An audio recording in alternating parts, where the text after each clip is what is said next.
Whether you're on the road, you're at home, maybe on vacation, or dealing with severe weather, you know that you need insurance for all kinds of things. It can be hard to know whether you've got the right coverage, though. Christopher Cook with Alliance Insurance Services is joining us to answer your insurance-related questions. And so what we want to do, there he is. He's going to be here for the whole half hour. So this is what we want you to do. We want you to text in your question. The number is 336-379-5775. This is the way for you to get your question to our expert and then for you to have that expert answer your question in real time. So often we want to ask these questions and we don't have the people to ask them to, or we're thinking if we ask our own insurance agent, they're not going to tell us the truth. But Chris, you're going to tell us the truth for sure, because you ain't got no dog in the game. No skin in the game, right? That's right. Okay. All right. First and foremost, let's talk about something that you say a lot of people are going to see in their premiums this year, and that is flood insurance premiums going up. What's going on? Yeah, every year the NFIP, the National Flood Insurance Program, has a review. It's a congressional level, Senate level budgetary item, and we're seeing premiums rise, especially for those who are in flood-prone zones. And the policies have changed, and there's some special rules that have been put into place. And I would just encourage all your viewers, really, first off, to consider having flood insurance, and second off, for those of them that do have a separate flood policy, please take some time to review that policy with your agent. Okay. So along with flood insurance, here's something else that you're going to want to be thinking about this time of year, and that is whatever insurance is covering all the things you're about to buy for Christmas. All right. So we were talking about this. Sometimes there are some really good gifts for Christmas, and they actually should be put on your homeowner's insurance. Yeah, I mean, if you're going to buy a jewelry item, or you're going to maybe purchase some artwork or other collectible type of things, we saw a lot of folks get into the ATV, UTV kind of space last year. If you're going to be making major purchases for your family or loved ones, please call your insurance agent and think about how your policy reacts to those items that you've brought into your home. All right, and so the reason why is just a regular run-of-the-mill homeowners policy has certain amounts for jewelry, has certain amounts for art, has certain amounts for firearms, that kind of thing. And if you have more than that, you're just not going to get paid for it because you're not covered. Yeah, heaven forbid those items are stolen, or you have a fire or something of that nature and they exceed the standard amounts. For instance, cash has been $200 on a homeowner's insurance policy since as long as I've been in business, and well before that. A lot of people have more than $200 in their homes. That's a silly example, but some items, the policy just hasn't evolved over the years. And so if you're going to have a larger amount of jewelry or artwork or so on and so forth, just have a conversation with your insurance agent, review your policy.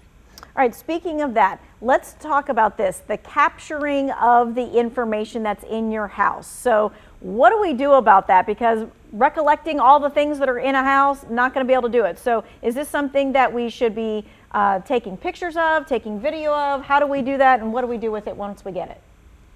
Yeah, cell phones have made life so easy in that regard. Simply walk around your home, take a video, it'll be perfectly fine. It's not like we have to go through and spreadsheet things like we did 25 or 30 years ago and write down serial numbers and all those kinds of things. Simply video your home, share it with your insurance agent, share it with your emergency contact, whether that's your mother or your cousin or your sister or your brother. But somewhere, somehow, take time to go through your house and video the items in your home so that you, heaven forbid, if you have a major catastrophe claim, you can remember those things that were on your bedroom wall or your bedroom shelf that there's no way you can remember in a traumatic scenario. All right, this is a text question. This person says, does age factor into car insurance costs? Yes, it does, and most frequently it factors in, or most of us realize it factors in for young drivers. But actually some of our more mature, more experienced drivers need to understand that it factors in for them as well.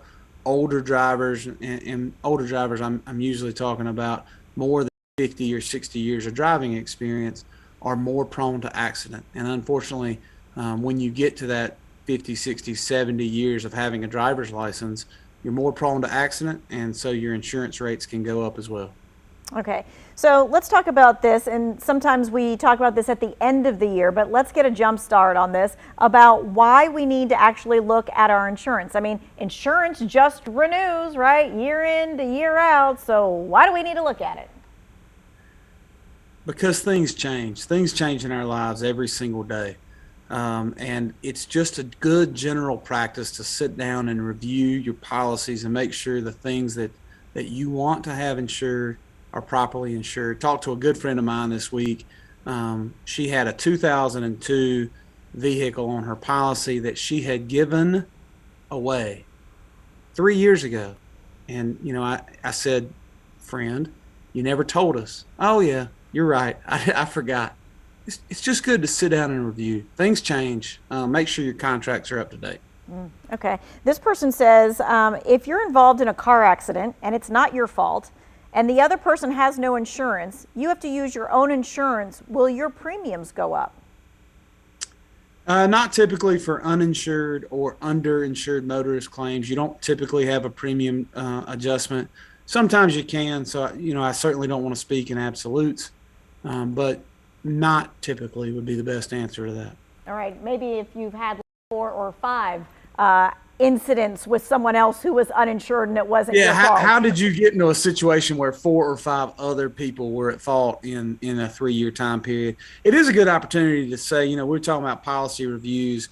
The minimum amount of insurance required in our state does not require underinsured motorists. And so that's just one example of a reason I would encourage you to review your insurance policies. You need to have underinsured motorists. And to do that, you've got to buy more than the state minimum limit. It may cost you $15 a year. Please increase your policy limits on your auto policy. All right, just before we go to break, is it actually called underinsured or is it under something else? It's called underinsured. I don't know that I've seen that on my policy, so now I'm going to go home and look too. All right, we're going to take a quick break. We're going to be back with the next segment.